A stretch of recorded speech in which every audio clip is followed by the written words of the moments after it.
UP के कोयलिया रे ऑर्केस्ट्रा बजा। अच्छा यूपी के कोयलिया यूपी के कोयलिया Music by Gajanan.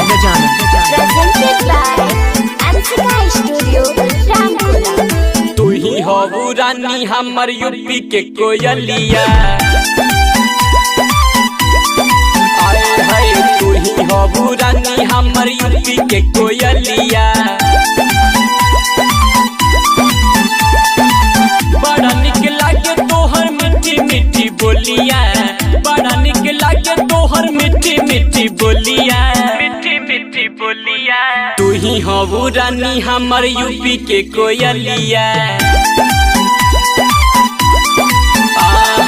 तू ही हो रानी हमर यूपी के कोयलिया।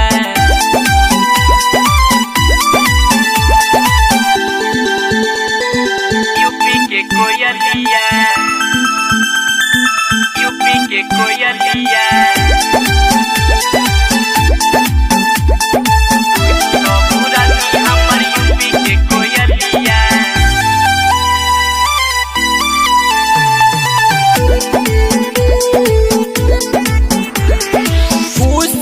नगर के काजल कइले बा मनवा पागल, बिंदिया गोरखपुर के सटलू एही से दिलवा लागल, एही से दिलवा लागल। नगर के काजल कइले बा मनवा पागल, बिंदिया गोरखपुर के एही से दिलवा लागल, एही से दिलवा लागल। आजमगढ़ के लागेला उठल लिया। हाँ तू ही हो रानी हमर यूपी के कोयलिया। बड़ा निक लागे तोहर मीठी मीठी बोलिया, बड़ा निक लागे तोहर मीठी मीठी बोलिया, मीठी मीठी बोलिया। तू ही हो रानी हमर यूपी के कोयलिया। तू ही हो रानी हमर यूपी के कोयलिया। यूपी के कोयलिया यूपी के कोयलिया यूपी के कोयलिया।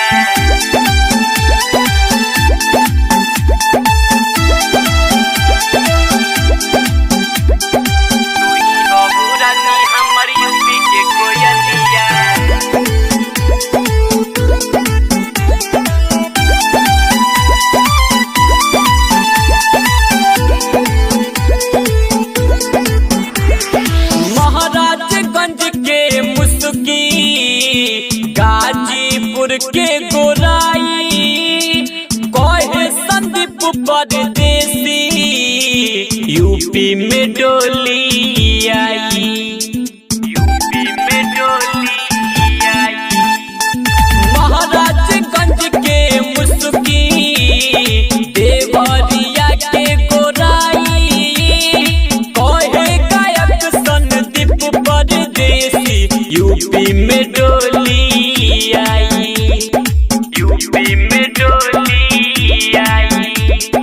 राइटर पंकज भइले बबलिया। हाँ तू ही हो रानी हमर यूपी के कोयलिया।